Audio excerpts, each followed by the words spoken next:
Rocky 1. It's a story of an American boxer from Philadelphia who was very undertrained, the least talented,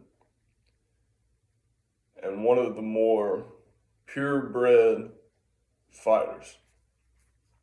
And I say purebred, the man was bred to fight. That's what he was bred to do. The story of Rocky starts off with Rocky at the gym. He's training, and he's just telling his fighting coach, man, can you find me a fight? Can you find me a fight? And his coach doesn't think he's ready, so Rocky takes it upon himself to find himself a fight. With the heavyweight battle coming up, Apollo Creed's opponent drops out, and Apollo Creed is looking for a fighter. Rocky's trainer knows this, but Rocky's trainer knows that he can't beat Apollo Creed.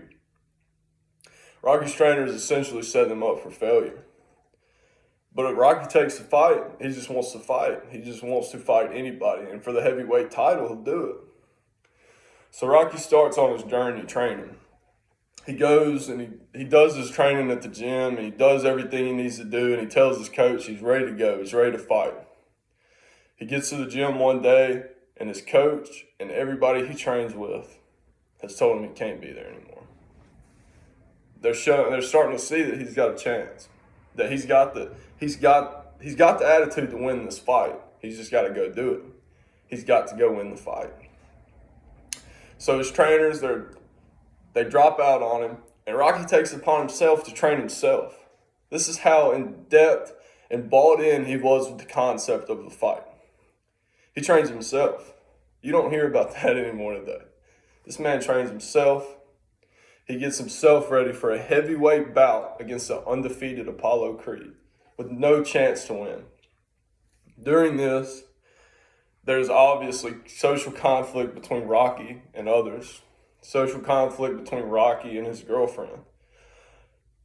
Rocky and his girlfriend live in a one-bedroom apartment, and Rocky can barely pay the bills because it doesn't work. Also, Rocky's buddies are a part of the mafia, and they drag him into it once or twice throughout the movie, trying to get some money here and there. Overall, Rocky shows up to his fight against Apollo Creed for the heavyweight title. Rocky shocks the world. He goes 10 full rounds against Apollo Creed and loses in decision. But that's important, because there wouldn't be a Rocky 2 or Rocky 3, Rocky 4, Rocky 5 without Rocky 1. He lost to Apollo Creed in a decision that nobody and himself and his trainer, his girlfriend, everybody knew he was not supposed to be in that fight. But the will and the want to compete is what kept him there. I think that's one of the most important American movies of all time. It proves the American dream to be true. If you set your mind to anything you can accomplish by yourself, you do not need anybody. But that's where people get confused. I can't go work out at the gym unless Tim comes with me. Why does Tim have to be there? I'm guilty of it myself. But this movie shows and shows and shows the fighting spirit of the true American. Because the true American has the fighting spirit in them to not get beaten.